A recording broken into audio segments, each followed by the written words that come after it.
Esto que os voy a contar me costó 20 años de mi vida entenderlo, y una sola noche de octubre reunir el valor para actuarlo.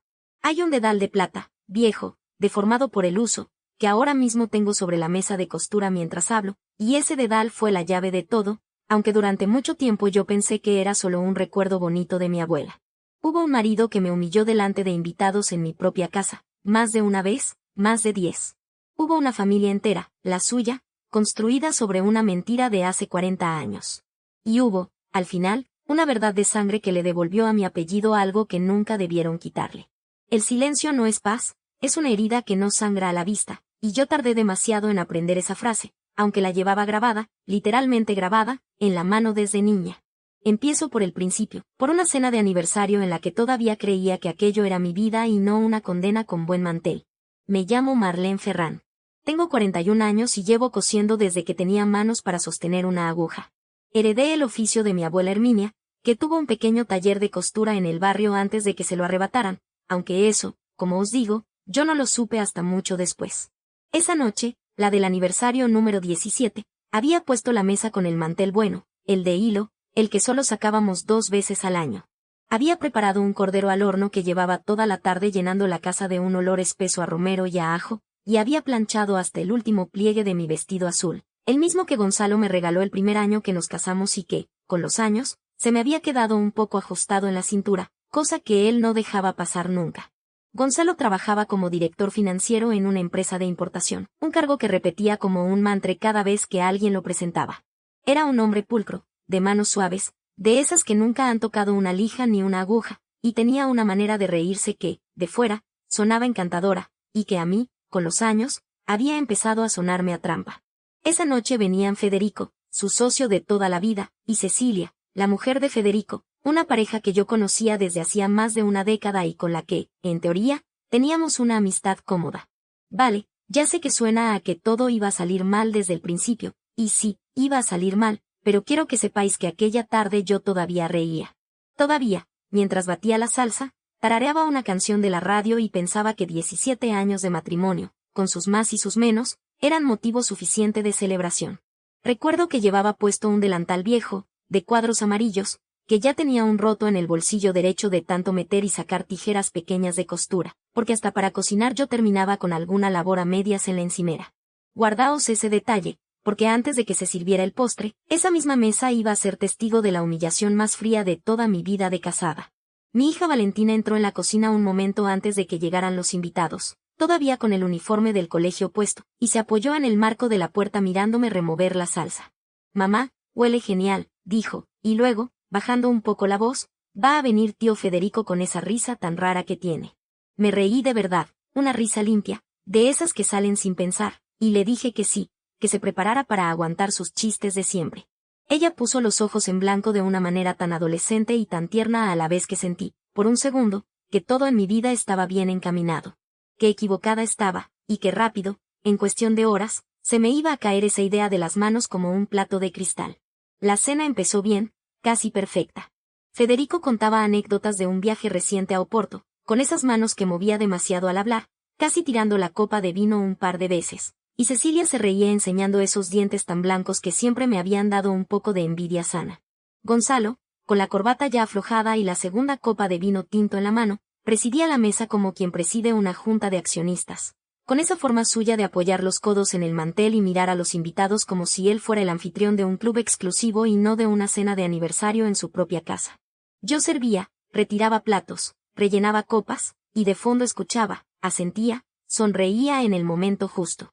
Llevaba 17 años perfeccionando ese papel, tanto que a veces ni siquiera necesitaba pensar en ello, el cuerpo se movía solo, como una máquina bien engrasada de atención doméstica. Olía a romero, a vino tinto, y por debajo, muy tenue, al perfume de Cecilia, un perfume caro que se le notaba hasta cuando se levantaba a ir al baño.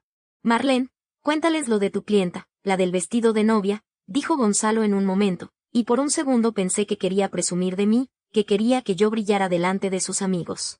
Empecé a contar la anécdota, una novia nerviosa que había cambiado de opinión sobre las mangas 3 veces en la última semana, y me reí yo misma al contarlo. Federico y Cecilia rieron también. Y entonces Gonzalo, con esa sonrisa suya tan encantadora de puertas afuera, remató. «Menos mal que a algo se dedica, porque como ama de casa es un desastre. Miradle las manos, siempre con agujas clavadas, nunca tiene tiempo para arreglarse ella. Se echó a reír solo, esperando que los demás lo acompañaran. Cecilia soltó una risa incómoda, corta, de esas que se hacen por cortesía y no porque algo tenga gracia de verdad. Sentí que el calor me subía por el cuello. No dije nada. Llevaba 17 años sin decir nada. La cosa, sin embargo, no se quedó ahí. Según avanzaba la cena y el vino bajaba de nivel en la botella, Gonzalo se fue soltando, como siempre. Es una santa, le decía a Federico, señalándome con la copa. Yo trabajando 12 horas, y ella aquí con sus telas. Con lo que yo gano podría tener una mujer que se cuidara un poco más, que no anduviera todo el día con la bata puesta, pero bueno, cada uno elige lo que puede. Gonzalo, protesté al fin, en voz baja, casi susurrando, para que no llegara más allá de la mesa. Es solo la verdad, contestó él, sin bajar el tono, más bien al contrario. ¿O me vas a decir que no es verdad? Mírate. Mira cómo vas vestida. Ese vestido te quedaba mejor hace 10 años. El silencio que siguió fue tan denso que se podía masticar. Federico bajó la vista al plato. Cecilia jugueteaba con la servilleta, doblándola y desdoblándola sin necesidad.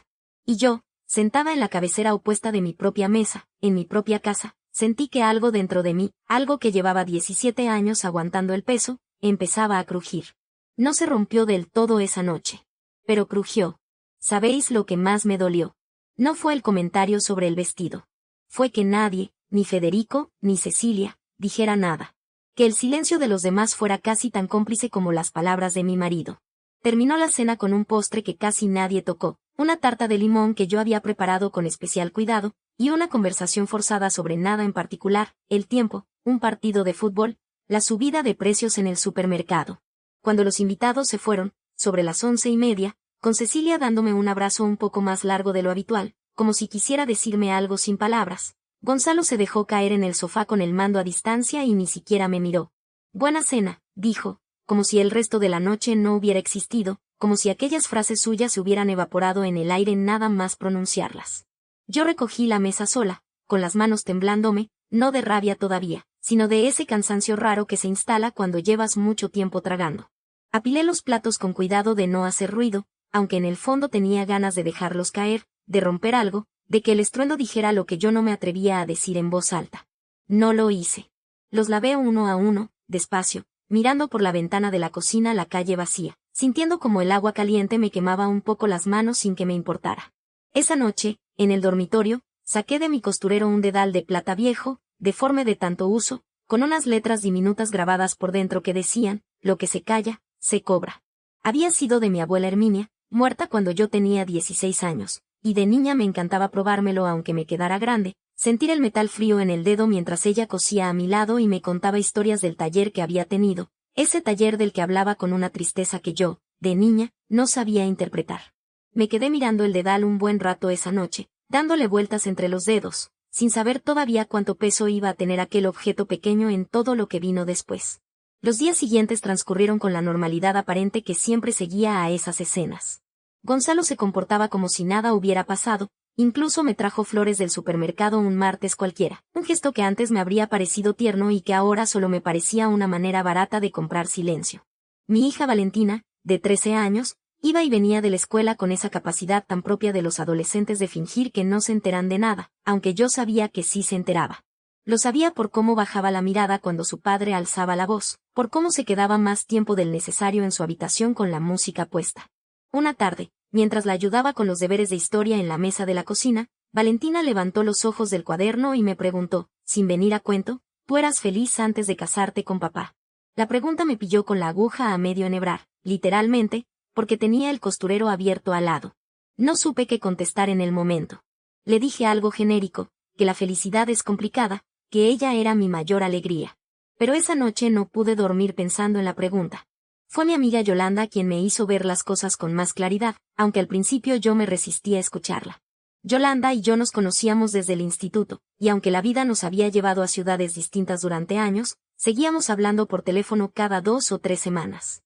Un día, después de contarle sin mucho detalle lo de la cena del aniversario, restándole importancia, como hacía siempre, ella se quedó callada un momento y luego dijo algo que se me quedó clavado. Marlene, Llevas años contándome estas cosas como si fueran anécdotas graciosas. Y no lo son.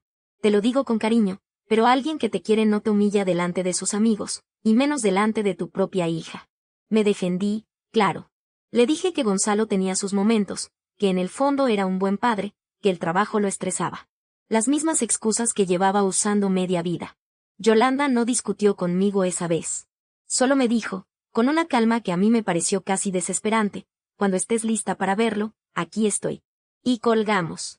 No fui capaz de verlo del todo hasta 3 semanas después, cuando ocurrió algo que cambió por completo el rumbo de esta historia, y que no tenía nada que ver, en apariencia, con mi matrimonio. Recibí una llamada de un notario. Doña Marlene Ferrán la buscaba porque, al parecer, existía un expediente antiguo relacionado con la herencia de mi abuela Herminia que nunca se había cerrado del todo, y que ahora, por un cambio en el registro de la propiedad de la zona, había vuelto a salir a la luz.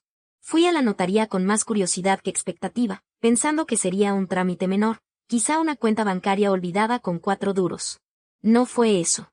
El notario, un hombre mayor de gafas gruesas y modales pausados, me explicó que existía un antiguo taller de costura, situado en una calle del centro que yo conocía bien porque de niña pasaba por delante camino del colegio, y que ese local, según los papeles originales de 1978, había pertenecido legalmente a mi abuela Herminia. Sin embargo, en algún momento de los años 80, el local había pasado a manos de la familia Roldán, la familia de mi suegro, mediante lo que en los papeles se describía como una venta, pero que un documento adjunto, una carta manuscrita que el notario me tendió con cierta solemnidad, dejaba entrever como algo muy distinto.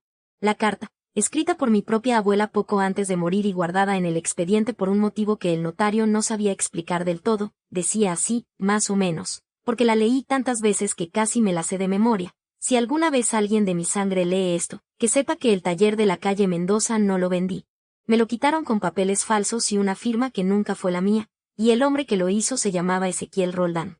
Que Dios me perdone por no haber tenido el valor de pelearlo en vida, pero que quien venga después tenga el valor que a mí me faltó. Ezequiel Roldán. El padre de Gonzalo. El patriarca de la familia que llevaba 40 años presumiendo de haber levantado su fortuna con esfuerzo y trabajo honrado. Esa frase que Gonzalo repetía como un mantra cada vez que quería sentirse superior a mí y a mi oficio de costurera. Se me heló la sangre en la silla de aquella notaría. No por la cantidad de dinero que pudiera estar en juego, que en realidad no era tanto, sino por la ironía brutal de la situación. El hombre que se había casado conmigo despreciando mi oficio de costurera, el hombre que se reía de mis manos llenas de agujas, llevaba toda la vida viviendo, sin saberlo siquiera, de un taller de costura robado a mi propia familia. El notario me explicó que, al haber una carta manuscrita con indicios claros de falsificación de firma, y al existir un perito calígrafo dispuesto a confirmarlo, yo tenía una base legal razonable para reclamar la propiedad del local o, al menos, una compensación económica sustancial. Me recomendó un abogado especializado, una mujer llamada Constanza Herrero, que llevaba casos de este tipo desde hacía más de 20 años. Antes de irme, el notario sacó una carpeta más, esta de cartón desgastado, con el nombre de mi abuela escrito a mano en la esquina superior. Doña Marlene, ¿hay algo más?, dijo, y bajó un poco la voz, como si aquello no perteneciera del todo al trámite oficial. Dentro había fotografías en blanco y negro de un escaparate pequeño, con maniquíes vestidos y un cartel que decía Costuras Herminia, y una fotografía de mi abuela joven, con un vestido oscuro y el pelo recogido, de pie en la puerta del taller con una sonrisa que yo nunca había visto en las fotos familiares de después, esas fotos donde siempre parecía cansada, siempre con la mirada un poco hacia otro lado. Me quedé mirando esa foto durante no sé cuánto tiempo, quizás un minuto entero, quizás menos, sintiendo que estaba viendo a una mujer que no conocía del todo, una mujer con negocio propio, con nombre propio en un cartel, antes de que se lo arrebataran todo. Salí de la notaría con las piernas flojas, con la carta de mi abuela apretada contra el pecho dentro del bolso, como si temiera que se me pudiera escapar. Esa noche no le dije nada a Gonzalo. No sabía todavía qué hacer con aquella información, ni si quería usarla, ni cómo. Lo único que sabía era que algo se había movido dentro de mí, algo que llevaba mucho tiempo dormido. Llamé a Yolanda esa misma noche, ya tarde, y le conté todo, sin restarle importancia esta vez. Ella escuchó en silencio, y cuando terminé, dijo solo una frase: Marlene, esto no es casualidad, esto es una señal, y tú sabes perfectamente de qué. Al día siguiente pedí cita con la abogada, Constanza Herrero. Su despacho estaba en un edificio antiguo, con suelos de madera que crujían bajo los pies, y ella me recibió con una taza de café y una manera de mirar que no dejaba pasar ni un detalle. Le conté toda la historia, la carta, el notario, y también, sin que ella me lo preguntara directamente, empecé a contarle cosas de mi matrimonio, casi sin darme cuenta, como si aquel despacho fuera también un poco un consultorio. Doña Marlene, me dijo al terminar, con la carta entre las manos, esto tiene recorrido legal, y se lo digo con seguridad. Pero quiero preguntarle algo que no tiene que ver con el local. ¿Está usted bien en su matrimonio? Se lo pregunto porque, por lo que me cuenta, y perdone que sea tan directa, no me suena a un matrimonio sano. No supe qué contestar. Se me llenaron los ojos de lágrimas, ahí, en aquel despacho con suelos que crujían, delante de una mujer que apenas conocía de media hora. Constanza me tendió un pañuelo de papel y esperó, sin prisa, a que yo pudiera hablar. Le conté entonces todo. La cena del aniversario. Los años de comentarios sobre mi cuerpo, sobre mi trabajo, sobre mi valor como persona. Las risas de Gonzalo delante de sus amigos a mi costa. El silencio de todos los demás. Se lo conté con una claridad que nunca había tenido conmigo misma, porque decirlo en voz alta, delante de una desconocida con formación jurídica, le daba una realidad distinta a la que tenía cuando solo daba vueltas dentro de mi cabeza. Marlene, me dijo Constanza cuando terminé, esto que usted describe tiene un nombre, violencia psicológica continuada, y aunque no deja marcas visibles, la ley lo contempla, y más importante todavía, usted no tiene por qué seguir viviéndolo ni un día más. Le voy a dar el contacto de una psicóloga que colabora con nuestro despacho en casos de este tipo. Se llama Amparo Ríos. Confíe en mí, es la persona indicada. Salí de aquel despacho con dos cosas nuevas en el bolso, la carta de mi abuela y una tarjeta con el nombre de la doctora Amparo Ríos, y con una sensación extraña en el pecho, como si por primera vez en años caminara con la espalda un poco más recta. Pedí cita con la doctora Ríos para esa misma semana. Su consulta era pequeña, con una luz suave y una jarra de agua sobre la mesa, y ella me recibió con una calma que contrastaba con el nudo que yo llevaba en el estómago. Hablamos durante una hora entera. Le conté todo, otra vez, y cada vez que lo contaba sentía que el peso se repartía un poco más, que dejaba de ser solo mío. Marlene, quiero que entienda algo importante, me dijo la doctora Ríos hacia el final de la sesión.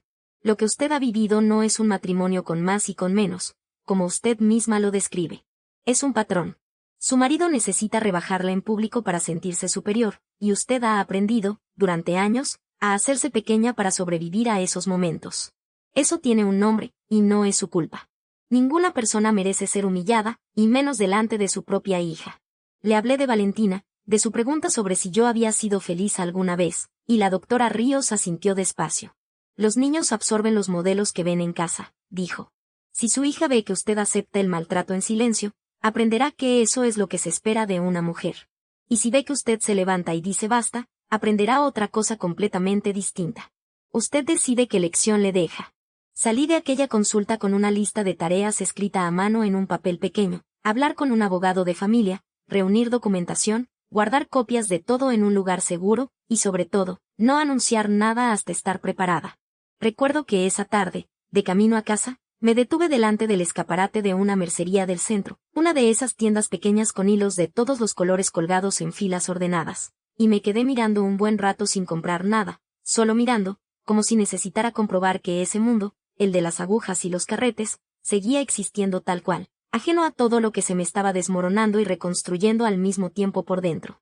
Compré, al final, un carrete de hilo azul que no necesitaba para nada, solo por el gusto de sentir que decidía algo, aunque fuera pequeño, aunque fuera un carrete de hilo de 95 céntimos. Durante las semanas siguientes viví una especie de doble vida silenciosa. De puertas afuera, seguía siendo la misma Marlene de siempre, cocinando, planchando, cosiendo, aguantando los comentarios de Gonzalo con una sonrisa que ya no sentía en absoluto. De puertas adentro, reunía papeles, hablaba con Constanza sobre los pasos legales para reclamar el taller de la calle Mendoza, y visitaba a la doctora Ríos cada semana, sintiendo como, poco a poco, algo dentro de mí se iba enderezando, como una espalda que llevaba años encorvada y empezaba, por fin, a recuperar su forma. Una tarde de esas semanas, Valentina volvió del colegio con la cara descompuesta y se encerró en su habitación sin decir ni hola.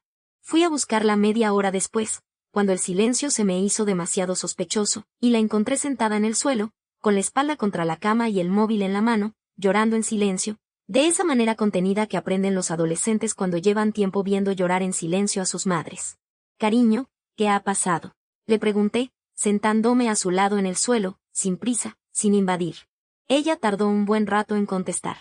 Nada, dijo primero, la respuesta automática de quien ha aprendido que hablar de lo que duele solo trae más problemas. Insistí, con calma, sin presionar, y al final me enseñó una conversación de su grupo de clase, donde un compañero se había burlado de ella delante de todos porque su padre, según decía el chico, se había ido de casa por culpa de su madre. Alguien en el colegio ya sabía lo de la separación, aunque nosotros todavía no lo habíamos anunciado formalmente ni siquiera entre la familia cercana. Probablemente Federico o Cecilia habían comentado algo, y el rumor había corrido, como corren siempre esas cosas en un barrio pequeño donde todos se conocen.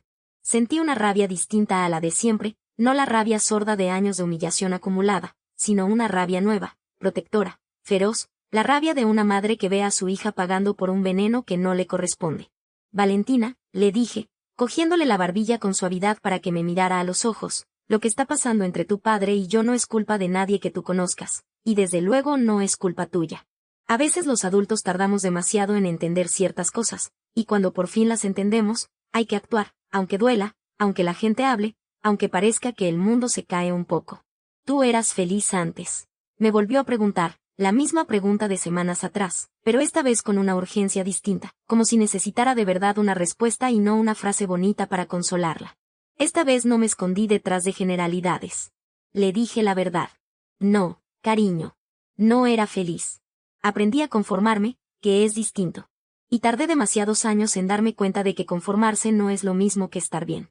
Ella se quedó pensando un momento, y luego me abrazó, un abrazo largo, de esos que casi no se dan entre madre e hija adolescente porque suele darles vergüenza, y me susurró, quiero que seas feliz, mamá, de verdad. Aunque eso signifique que las cosas cambien mucho. Esa noche, después de acostarla, me quedé en la cocina con una infusión que se me enfrió sin tocar, pensando en cuánto tiempo llevaba postergando aquella conversación por miedo a hacerle daño, sin darme cuenta de que el daño ya estaba hecho desde hacía años, solo que en silencio, sin nombre, sin fecha concreta. Y entonces llegó la segunda cascada de revelaciones, la que de verdad le dio la vuelta a todo. Constanza había contratado a un investigador para reconstruir la historia completa del traspaso del taller, con el fin de reforzar el caso ante un posible juicio. Lo que encontró ese investigador no me lo esperaba ni en mis peores sospechas. Ezequiel Roldán, el suegro al que Gonzalo idolatraba, el hombre que en las cenas familiares siempre se presentaba como un empresario hecho a sí mismo, no había construido su fortuna con el taller robado a mi abuela como único fraude. Había una red mucho más grande, con al menos otros 2 comercios pequeños del barrio adquiridos de forma parecida, con documentos falsificados y firmas forzadas, en la misma época, aprovechando que las víctimas eran, casi todas, mujeres viudas o solas, sin recursos para pelear en los tribunales de entonces. Pero había algo más, algo que ni la propia Constanza esperaba encontrar. Entre los papeles del registro mercantil de la época, aparecía un socio silencioso en aquella operación, alguien que había prestado el dinero inicial para comprar, o mejor dicho, para arrebatar, aquellos comercios. Y ese socio silencioso no era otro que el padre de mi propia madre, mi bisabuelo, un hombre del que yo apenas sabía nada porque había muerto mucho antes de que yo naciera y del que en mi familia nunca se hablaba, como si fuera un tema tabú. Aquello me descolocó por completo. Durante días no supe qué pensar. ¿Cómo era posible que mi propia sangre hubiera estado, de alguna manera, mezclada en el origen de aquel fraude? Me pasé una semana entera dándole vueltas mientras cosía, con la aguja moviéndose casi sola entre mis dedos y la cabeza a kilómetros de distancia, repasando conversaciones de infancia en las que mi madre cambiaba de tema cada vez que alguien mencionaba a su abuelo. Ahora entendía por qué. Se lo pregunté a mi madre, que ya tenía 70 años y vivía en un pueblo cerca de la costa, y ella, después de un silencio largo al teléfono, un silencio tan largo que llegué a pensar que se había cortado la llamada, me confesó algo que llevaba guardado toda su vida. Mi bisabuelo, Marlene, había sido socio de Ezequiel Roldán en los primeros años, sí, pero cuando descubrió lo que Ezequiel estaba haciendo con esas mujeres, con esas viudas, incluida su propia hermana, tu abuela Herminia, rompió la sociedad y se negó a seguir participando. Ezequiel, furioso, lo amenazó, y hubo un tiempo en que hasta temimos por su vida. Tu bisabuelo murió pobre, Marlene, por haberse negado a seguir en aquel negocio sucio. Y Ezequiel, en cambio, prosperó, y con los años se convirtió en el hombre respetable que todos conocimos. Ahí entendí que la historia no era tan simple como un traidor y una víctima. Era más bien un engaño dentro de otro engaño. Ezequiel Roldán no solo había robado el taller de mi abuela, sino que había traicionado también a su propio socio, mi bisabuelo, dejándolo arruinado por negarse a participar en la estafa.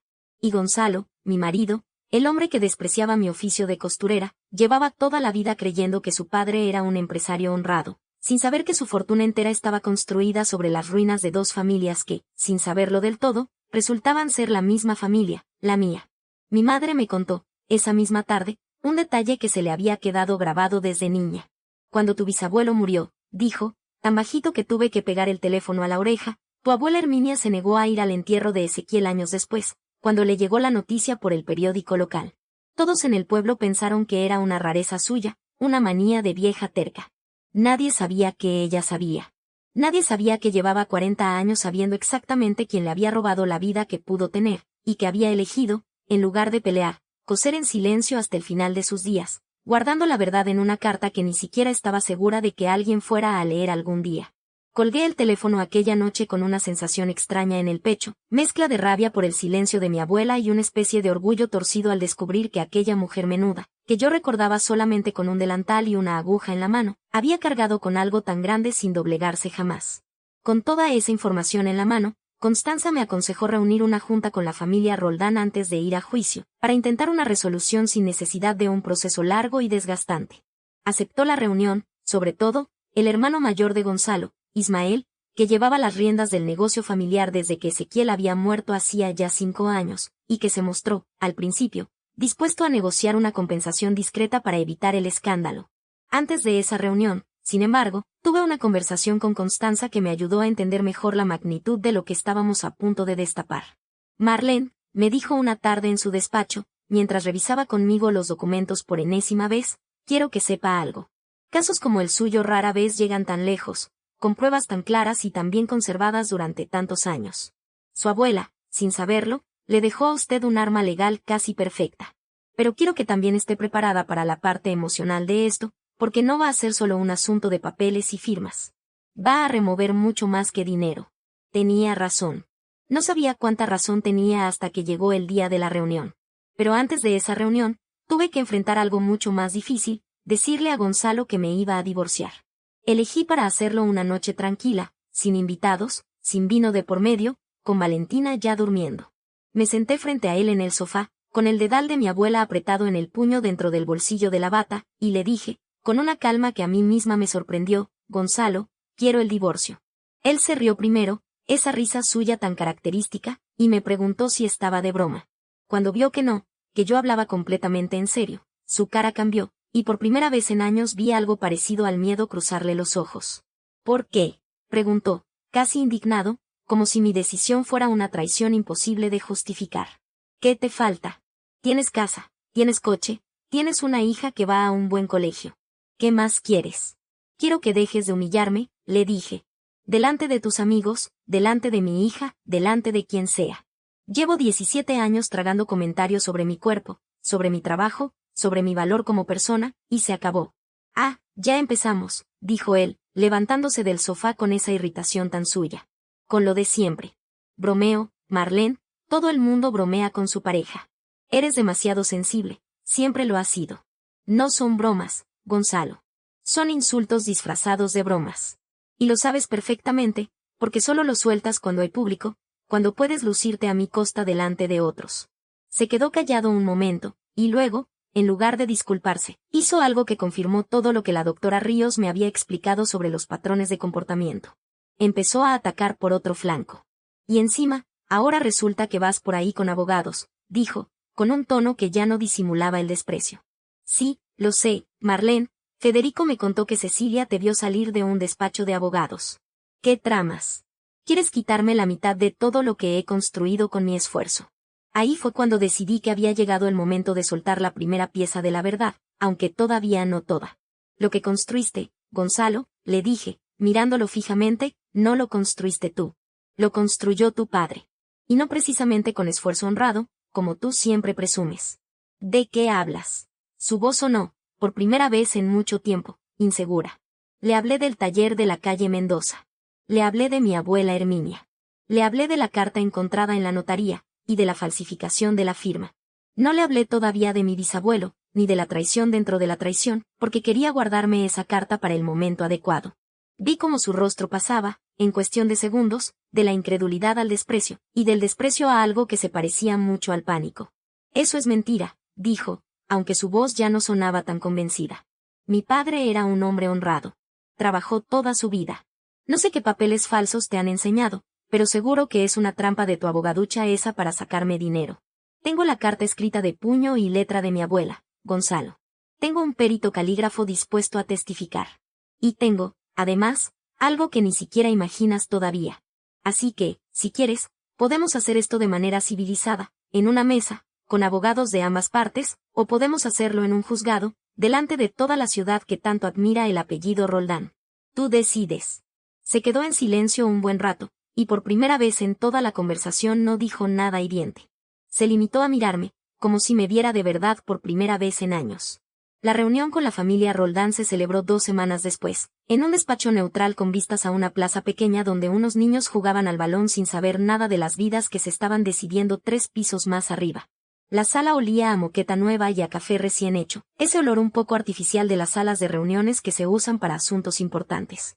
Constanza estaba a mi lado, con una carpeta gruesa llena de pestañas de colores, y frente a nosotros se sentaron un abogado de la familia Roldán, con traje gris impecable, además de Ismael, el hermano mayor de Gonzalo, y el propio Gonzalo, que insistió en estar presente pese a que Constanza le había advertido a mi favor que podía resultarle incómodo. Ismael era un hombre corpulento, de manos grandes y voz aún más grande, que llevaba un reloj demasiado ostentoso para una reunión de ese tipo, como si necesitara recordarle a todo el mundo, incluso en un momento así, cuánto dinero tenía.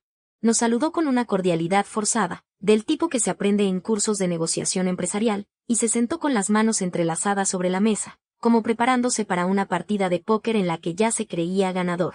Fue en esa reunión donde salió a la luz la parte más dura de toda la historia, la que yo llamo, para mí misma, la verdad de sangre. Ismael, acorralado por los documentos que Constanza había preparado, con las falsificaciones de firma comparadas una junto a otra, con el testimonio del perito calígrafo, y con el hallazgo del registro mercantil que probaba la implicación de mi bisabuelo como socio traicionado, intentó al principio negarlo todo con la misma soberbia que había heredado de su padre. Esto es un montaje, dijo, golpeando la mesa con la palma de la mano. Mi padre construyó este negocio de la nada. No pienso permitir que una costurera venga a mancillar su memoria con papeles inventados. Fue entonces cuando Constanza sacó el último documento, el que se guardaba para el final, una grabación que el investigador había conseguido de un antiguo empleado del negocio, ya jubilado, que en su día había sido testigo directo de cómo Ezequiel Roldán presionaba a las viudas del barrio para que firmaran los traspasos bajo amenazas veladas. La grabación se reprodujo en aquella sala, con la voz cascada de un anciano contando, con detalles escalofriantes, cómo Ezequiel se presentaba en las casas de esas mujeres solas, con 2 hombres corpulentos detrás, y les explicaba, con una sonrisa parecida a la que yo tantas veces había visto en Gonzalo, que firmar era lo más sensato que podían hacer si no querían tener problemas. El anciano se llamaba Salustiano, según supe después, y había trabajado 32 años para la familia Roldán, primero como chofer y luego como una especie de hombre para todo, de esos que lo ven todo y no dicen nada porque el sueldo depende de su silencio. En la grabación, con una voz que se quebraba de vez en cuando por la edad o por la vergüenza, contaba que a veces Ezequiel lo mandaba a él solo, con otro compañero, a esperar en el coche mientras el patrón subía a hablar con esas mujeres, y que cuando bajaba siempre llevaba los papeles firmados y una expresión de quien acaba de cerrar un buen negocio. Una vez, decía Salustiano en la grabación, con la voz cada vez más baja, una de esas señoras salió corriendo detrás de él hasta la calle, descalza, pidiéndole que reconsiderara, que tenía 3 hijos, y él ni se giró. Se subió al coche y me dijo, arranca, que se nos hace tarde para comer. En la sala, nadie hablaba. Se oía el zumbido leve del proyector y, de fondo, muy lejos, el ruido de los niños jugando en la plaza, ajenos por completo a lo que se estaba desmoronando 3 pisos más arriba, igual que había estado ajena yo, durante 17 años, a la verdadera naturaleza del apellido que llevaba mi hija. Ismael se quedó pálido. Gonzalo, sentado a mi lado, no dijo una palabra durante toda la reproducción de aquella grabación. Cuando terminó, se levantó de la silla, se acercó a la ventana del despacho y se quedó allí, de espaldas a todos, en silencio, durante lo que me pareció una eternidad. Fue entonces, sin que nadie se lo pidiera, cuando Gonzalo, todavía de espaldas, empezó a hablar, y lo que dijo fue la confesión final que ninguno esperábamos, y que confirmó, con sus propias palabras, todo lo que yo había sospechado durante meses sobre el tipo de hombre en el que se había convertido, y en el tipo de familia del que provenía. Yo lo sabía, dijo, con la voz rota. No los detalles, no la grabación, no la carta de tu abuela, Marlene, pero sabía, desde hace años, que el dinero de mi padre tenía algo sucio detrás. Lo sabía porque de pequeño lo vi, una vez, gritarle a una mujer en la puerta de casa, una mujer que lloraba y que él echó con cajas destempladas. Y en vez de preguntarme por qué, en vez de investigar, decidí no mirar. Decidí disfrutar del colegio caro, del coche, de la vida cómoda que ese dinero me daba. Y con los años aprendí a despreciar a cualquiera que se pareciera a esas mujeres que mi padre arruinó. Aprendí a despreciar a la gente que trabaja con las manos, a la gente humilde, a la gente como tú, Marlene.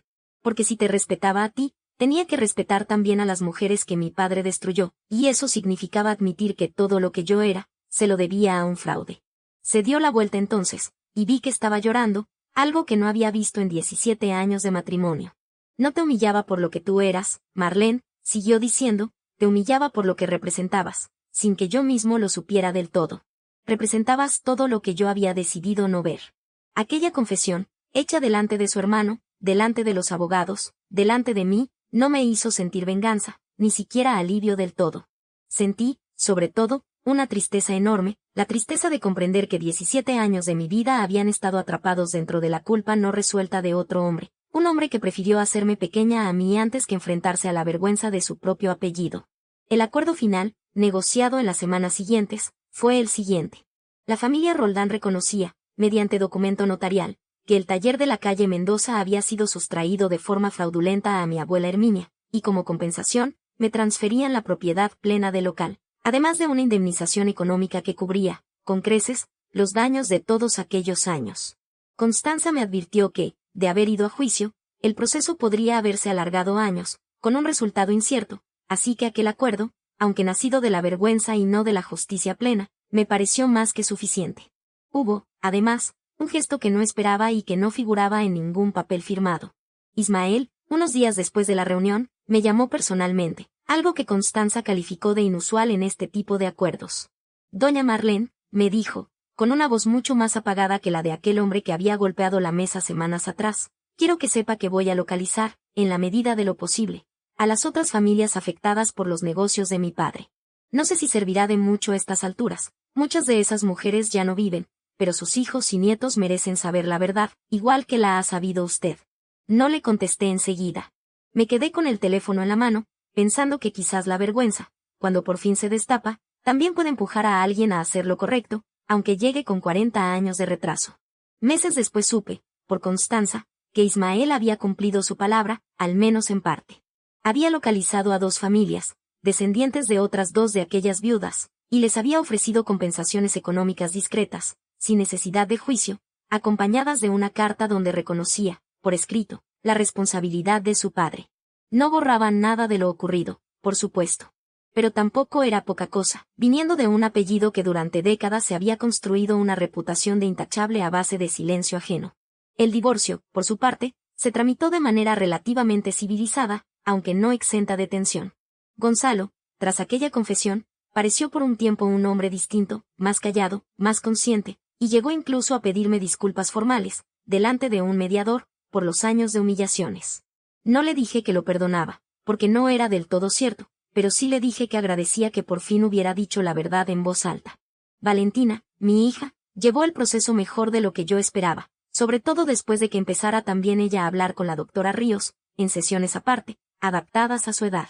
La primera vez que volvió de una de esas sesiones, se sentó en el borde de mi cama por la noche, cosa que ya casi no hacía desde que había cumplido los 12, y me dijo, sin venir mucho a cuento, la doctora Ríos dice que lo que hacía papá tiene nombre, que no es normal, aunque él lo haga parecer normal, aunque los demás se rían.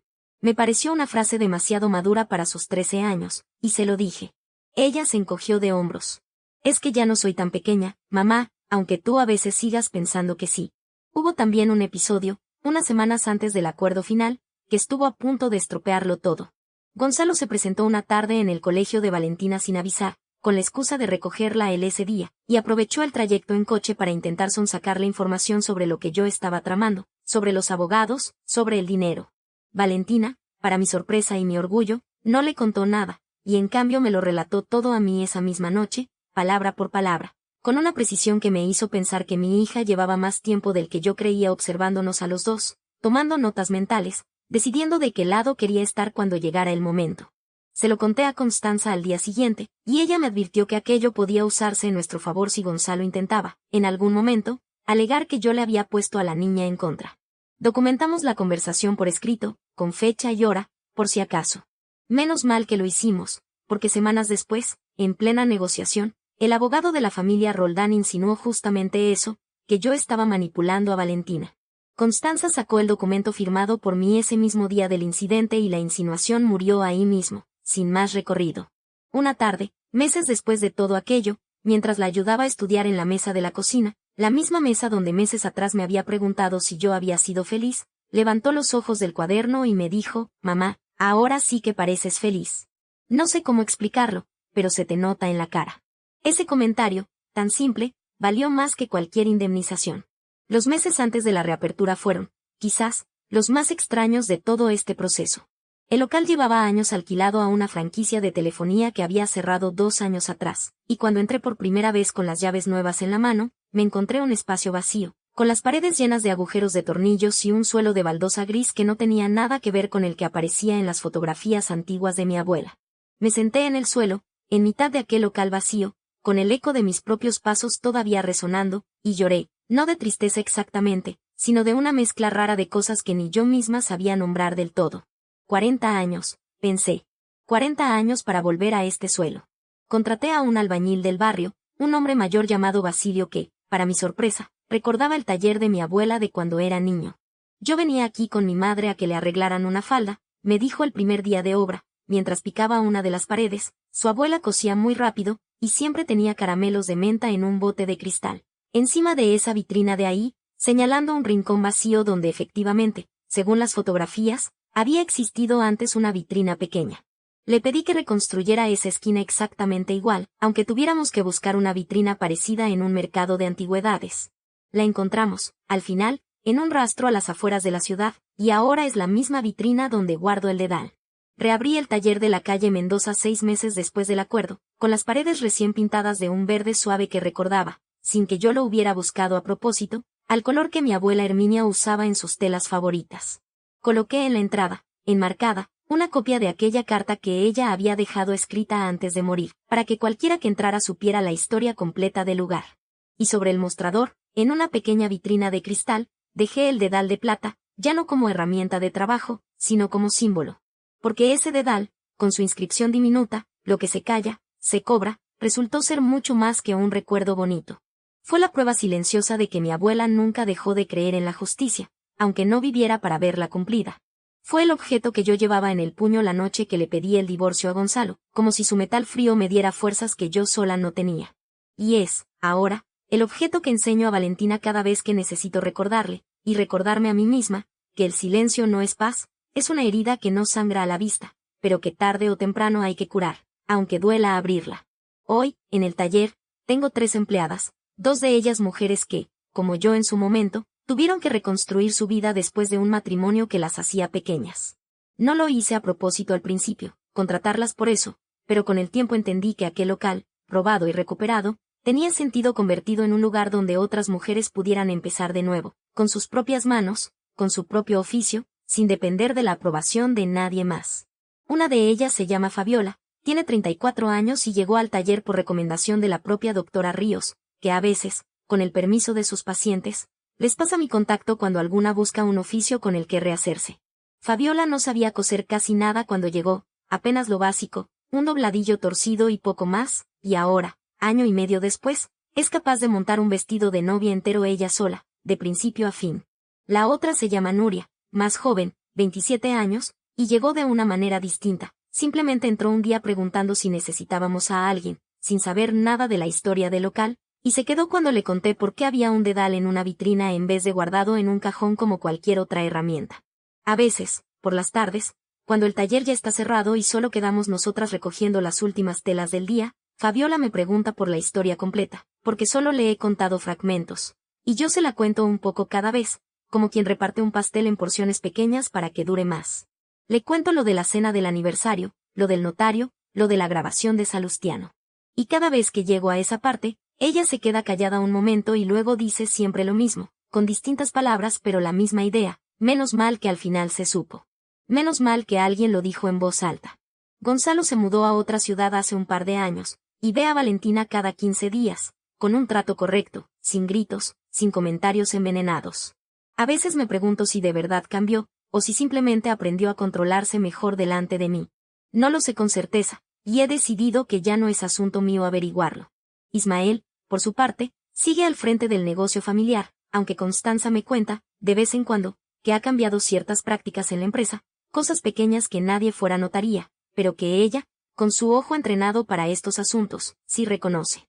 Contrató, por ejemplo, a una auditora externa para revisar viejos contratos de propiedades adquiridas antes de los 90, algo que ningún negocio hace por gusto, solo por miedo o por vergüenza, y en este caso, sospecho, por las dos cosas a la vez.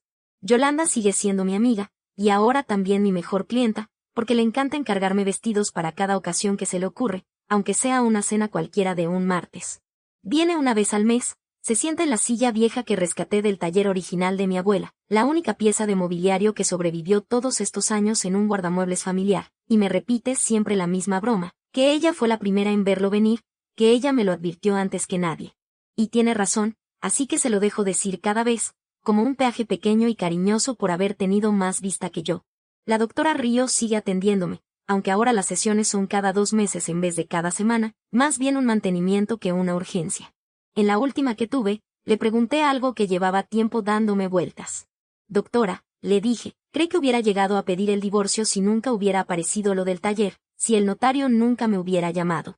Ella se quedó pensando un momento, con esa calma suya tan característica, y me contestó que probablemente sí, tarde o temprano, aunque quizás de una forma menos abrupta.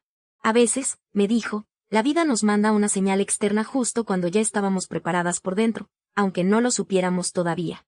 El taller no le dio la fuerza, Marlene. Solo le dio el momento. Si me preguntáis qué aprendí de todo esto, os diría que el verdadero apellido de una persona no es el que lleva escrito en el documento de identidad, sino el que se demuestra con los actos de cada día. Que el silencio no es paz, es una herida que no sangra a la vista, y que cada mujer que calla una humillación pensando que así protege a su familia, en realidad, está enseñando a sus hijos e hijas una lección que no quiere enseñarles. Y que a veces, la justicia no llega con gritos ni con venganza, llega con un papel bien firmado, con una carta guardada durante 40 años, y con el valor de decir, en voz alta y delante de quien haga falta, esto se acabó. Todavía guardo, grabadas por dentro de aquel dedal viejo, las mismas 6 palabras que mi abuela dejó para quien tuviera el valor de escucharlas: lo que se calla, se cobra. Y cada vez que una clienta nueva entra al taller con la mirada baja, con esa forma de encoger los hombros que reconozco enseguida porque fue la mía durante 17 años, se lo repito bajito, casi como una oración, para que ella también empiece, a su manera y a su tiempo, a enderezar la espalda. Gracias por quedaros conmigo hasta el final de esta historia. Si os ha tocado algo por dentro, contadme en los comentarios de dónde me estáis escuchando, y si alguna vez habéis tenido que encontrar ese mismo valor para decir basta, no dudéis en compartirlo también. Nos escuchamos en la próxima historia.